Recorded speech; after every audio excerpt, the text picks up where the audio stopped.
Morning, friends of the channel. Emma, are you coming? I'm on my way. Emma's coming, but I'll start by showing you this furniture that's not whole anymore. We've got nice hinges, as you can see, and it had 2 doors. It was quite nice. Even though the briar is lifted and scratched in some spots, it was still a very unique piece of furniture. It's spacious. Look at all those drawers. We'll use it as the perfect restyling example in an industrial style. The austere and squared shapes, the drawers with these lovely handles are adorable, and I'll create a slightly washed-out, aged effect with new colors, also using Corteccia. So watch closely because it's an easy technique to reproduce, and it can save a lot of furniture that might look really awful. You know those balcony furniture pieces, the iron ones, that are squared, and you wonder what technique to use. There you go, reimagined with other colors, it can be beautiful. So, let's get started. Should we start? Let's start.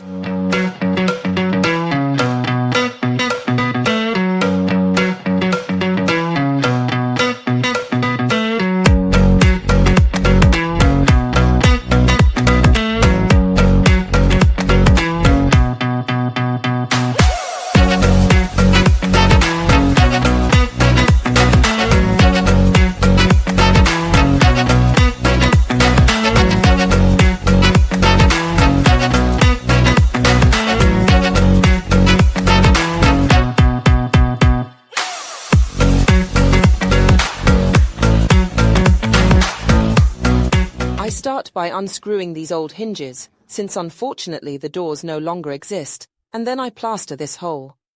I'm doing this because, even though you might notice that some pieces are missing, I don't want it to be too obvious at the end of the restyling. So, I'm trying my best to disguise this missing part. Be very careful not to cause any damage when removing the old hinges, because the more damage we do, the more holes we'll have to fill. So, let's remove them, and then I'll use the 2-component filler to seal this rather deep hole really well. When you need to seal holes that are a bit deeper than usual, you can't use the Matteric cream because it's a paste that tends to relax. So, we use a product like this, called Ripara Legno, which is a 2-component product. When mixed, it becomes very, very rigid in no time.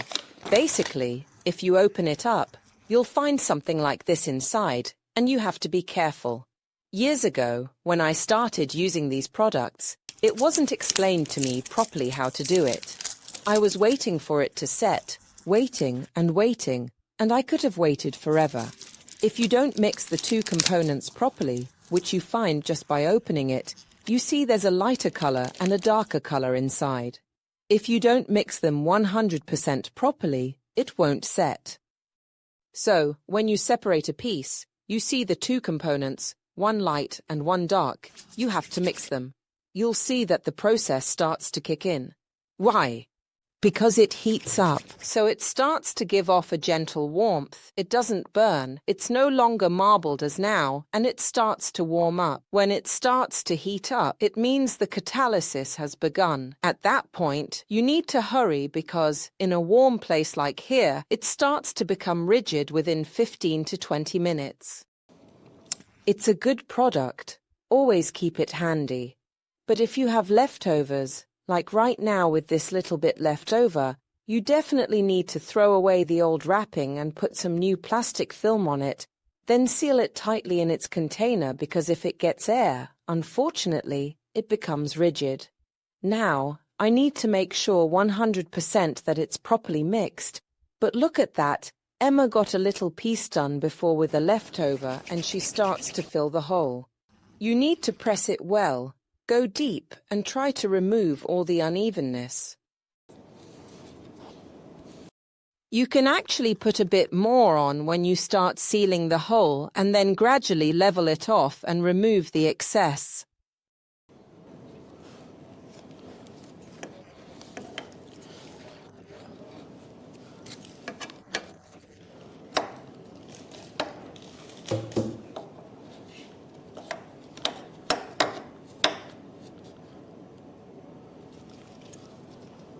Obviously, once it's nice and rigid, you can easily sand it down and make it nice and smooth, perfect for the surrounding surface.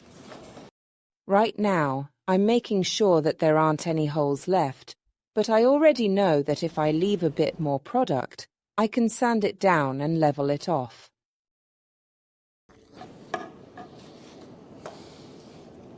One of the first tricks I learned over years is that the drawer always catches you out in the end when you've got everything painted and it's all perfect.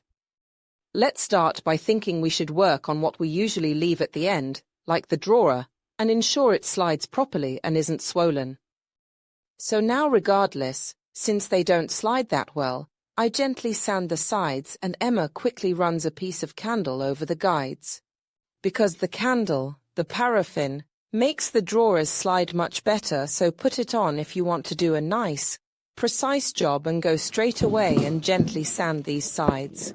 I put an 80 grit glass paper and sand.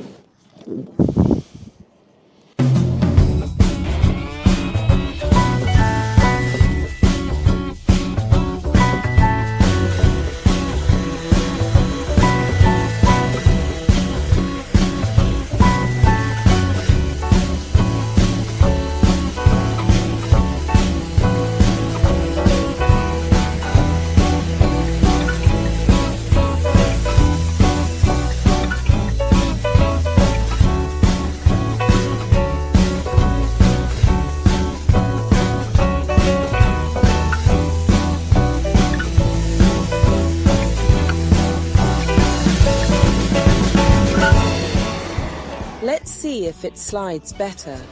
If it still doesn't slide, you can rub the candle on drawer sides. But, as you can see, it's perfect. Remember, furniture like this will never go out of style. These are solid wood furniture pieces worth saving. Go for market finds instead of new ones, as they are made of pressed cardboard. Let's carry on. I'll keep sanding the drawer because it needs it and you can apply the wax. The two component is quite rigid, so it stays the same when touched. Ideally, let it dry for at least an hour. I don't have time, I've already tried here, and it's come out perfectly, meaning I've sanded, leveled it, and the whole is perfectly smooth. I'll carry on with this side too. But if you want to be sure it works even in humid seasons, make sure to leave it for at least an hour.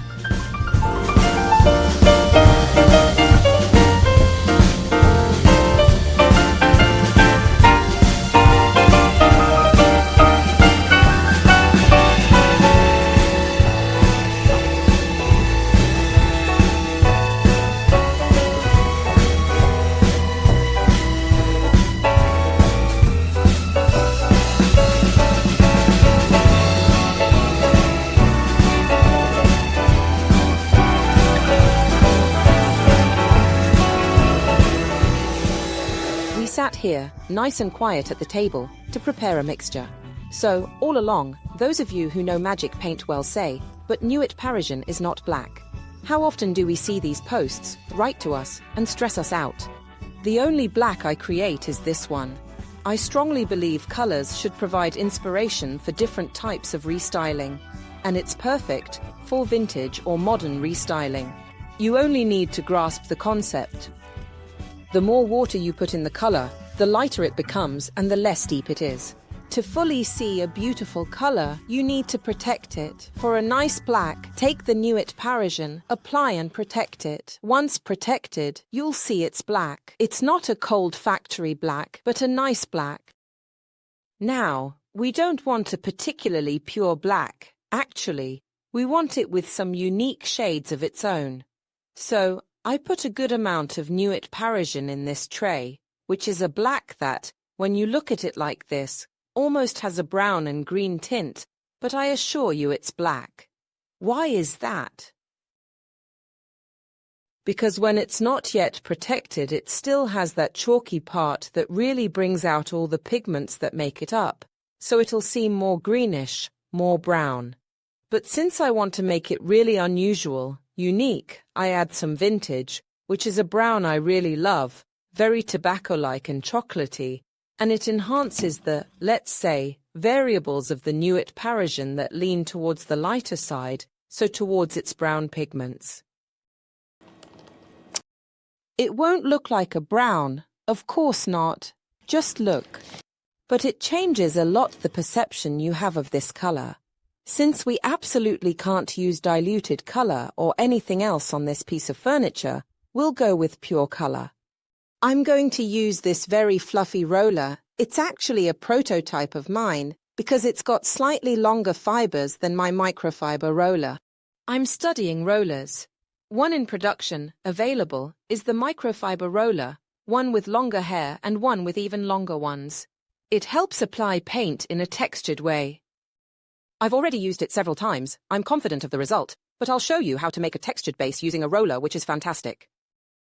Let's add a bit of Magic Star powder as well because we really want to enhance its texture. Which brush did you choose? The pointed one, but if I need it, I'll also use the king. So, she'll dab in the spots where I obviously can't go with the roller, because you know one limitation of the roller is that there are the finishes, the side edges to do. If there are spots where the pointed brush isn't enough because there's more to do and I don't want to go over it with the roller, it's better to use a big brush like the king, which gives you a nice textured dab. One thing you need to keep in mind when you're working on a piece of furniture is if it has briar, don't put water in the paints as we must not dampen the surface of the furniture with water, or else the briar underneath will come unstuck and we'll have a beautifully colored piece but all peeling off, and that's not what we want. Now I'll mix everything well and then we'll start with the color. Emma, with her brush, starts doing all the parts where the roller wouldn't do a good job, while I, with my super fluffy and textured roller, will show you how to apply the paint. So, I'm using my roller with nice long fibers to show you how to create a textured surface with it. Now, I'm doing this step which I'll then smooth out with a spatula, but look at the wonderful and textured surface we've got. Today we'll be working on different levels of drying to achieve good coverage, a beautiful texture, but we don't want the typical orange peel effect of the roller to be noticeable, quite the opposite. So in a few moments, when it starts to dry, I'll show you the next step.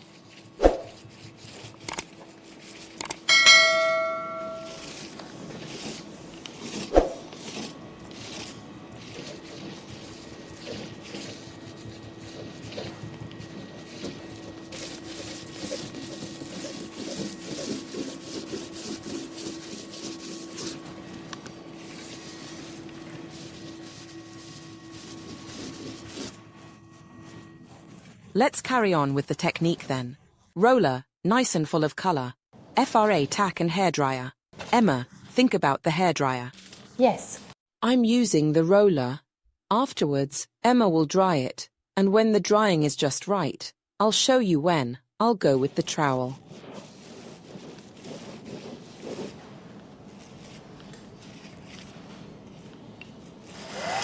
Go.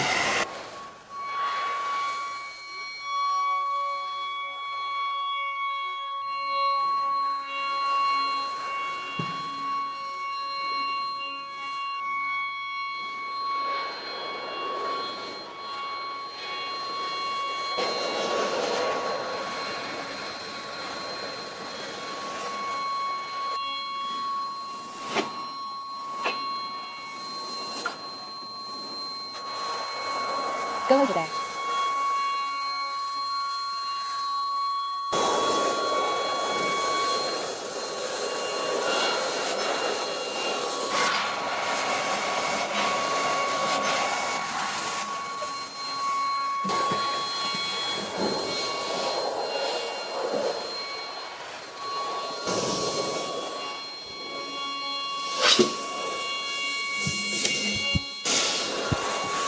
Don't worry if in some spots it looks lighter. It's the classic effect that the Magic Star powder creates. You can easily go over it from the top as well. You'll see that it creates some really lovely streaks. The best thing you can see, for me that I'm against the light, is noticing that in some spots it's more textured and in other spots, it's like on a wall, it's more scraped. You'll only get this effect with the trowel.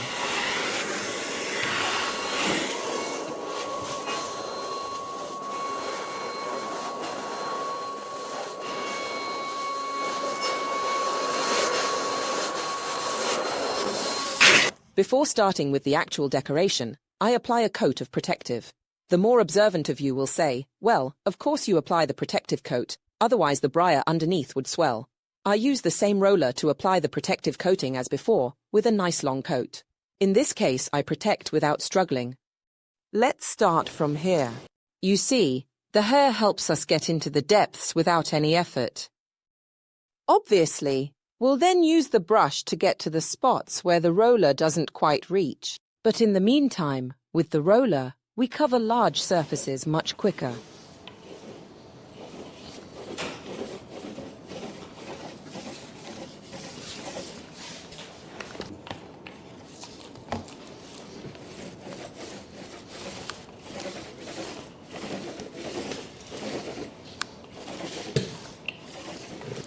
But make sure you only do this step if you have issues with the furniture absorbing too much.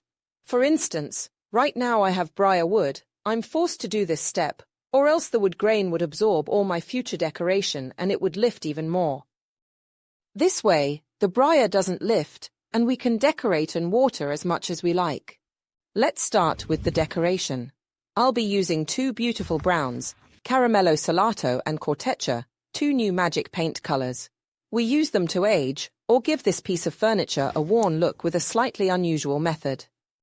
I don't want to use pre-diluted color because having put a protective layer on the base, it would slide off too much. Decide how to dilute myself. And when you apply the pure color in certain spots, it stays more, almost creating a stain, and that's what I like. Use either a pointed brush or a small brush, as you prefer, to go where you want. You'll also need a spray bottle. I use this because it's big and it contains a lot of water, as the color is pure, and a small sponge, or a molly sponge, a sponge of this sort. Even an old sponge that maybe you used when you showered. Let's get started. Let's take a bit of color. I'll start with Corteccia, which is darker, and I'll apply it where I need it. On strategical spots, to start. Then, with the spray bottle filled, I start spraying. You see that the diluted color runs.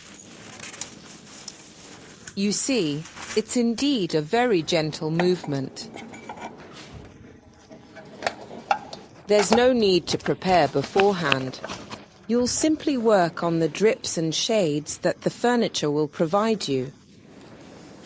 That the color will provide you. We gradually go on mixing light colors and maybe even darker colors, obviously calibrating everything well.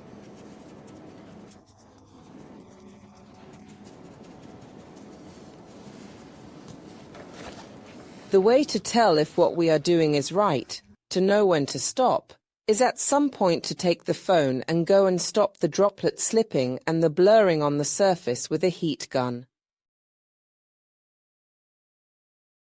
If you don't have one, use a warm hairdryer, not too airy.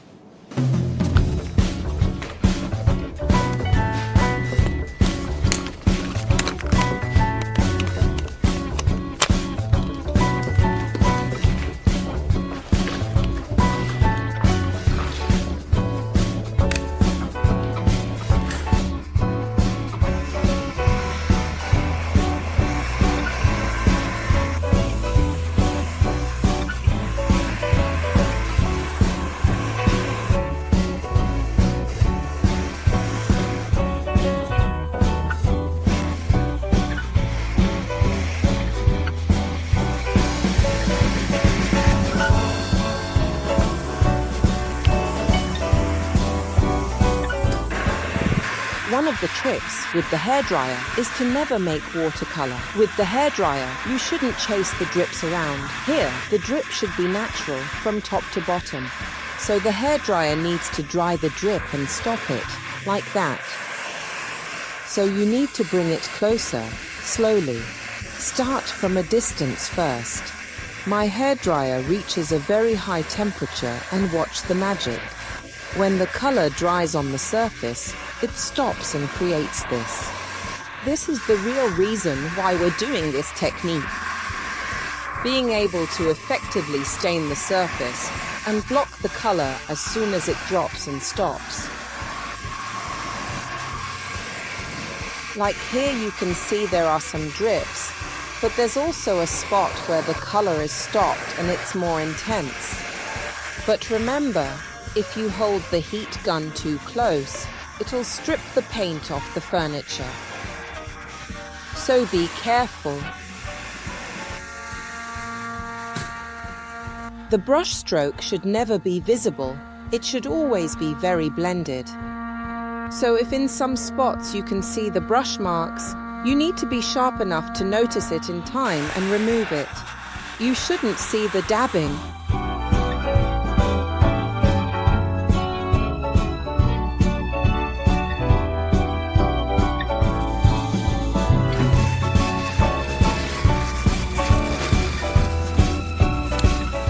Where there's a lot of water gathering, take a piece of paper, lay it down gently and lift it up, so it lightens up, still leaving a stain. Where you want to brighten up the color, keep a sponge or cloth nearby and create this effect.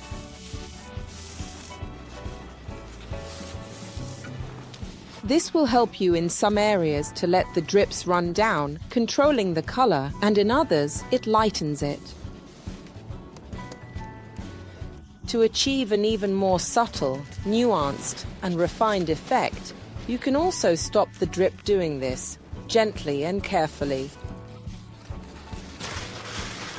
You can decide whether to use it flat or like this, but this helps you, before using the hairdryer, to stop some drips. I really like these, for example, and I absolutely don't want to change them, so I want to dry them with the hairdryer. While here there was too much and I wanted to lighten it. Here too, in some spots, I lighten it up and now before moving on, I dry it to see what happens. Move forward slowly. If you miss the previous one, you won't know what happens next.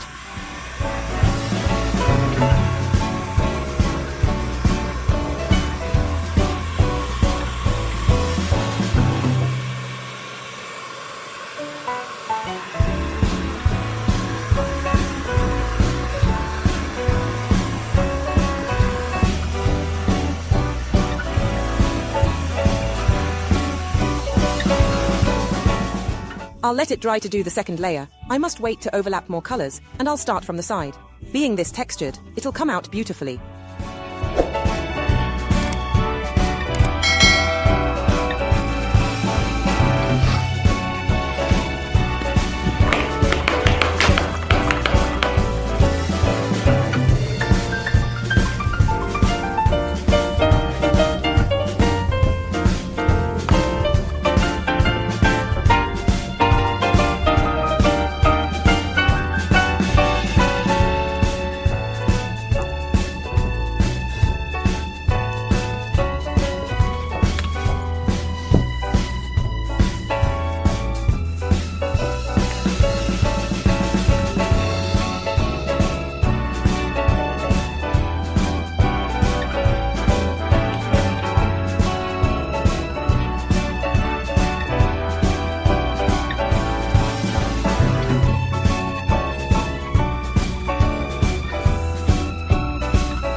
I really love it. I was just looking at this part here where the drip was drying. In some spots there's foam that's dried and creates this white effect. Show the top Franco, as it's more beautiful with foamy bits creating a frothy effect, like on this handle where it's unclear if it's rust or something else. It no longer looks like wood. Now, obviously it's protected. It's already got a layer of protection underneath. And look, by applying the wax, we enhance everything even more because the wax tones, revitalizes, and makes everything fuller, more hydrated. But this piece of furniture deserves a nice bit of decor, doesn't it?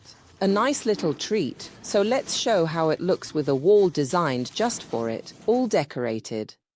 This makeover is done too. Emma, would we have ever suggested, excuse me, among the little trees, a makeover like this just a week before Christmas? No, we were more traditional. We were more traditional. Let's put back this tree. But these new colors bring energy, making us evolve. We're suggesting more and more things that are a bit outside the traditional box. A piece of furniture like this, which was completely wrong because it missed the doors and had some issues, has become industrial and is now a perfect piece for an extremely modern home. The texture is nice and pleasant, though it's easy to clean and dust, and it's got texture. I love it. The drips turned out really well, and using 2 colors for these drips, these antiquing effects, was spot on, wasn't it? I really like it, especially on the top part with some details that Franco will show you now. You'll see where we dried the foam with the hairdryer that was coming out from the wash, which was supposed to age with rust, and it's really cool. So, we'll see you with another tutorial after Christmas has passed, because it'll be the 26th, so Thursday. Enjoy this restyling and remember, if you have time, do it, it's great. Let's remind where to find the products used. Yes. So, you can find the products from Magic Paint sellers on the website www.magicpaint.it or on the only Italian site that sells Magic Paint, www.elisa&MagicPaint.com, where you can't find it. On Amazon. Merry Christmas. Goodbye.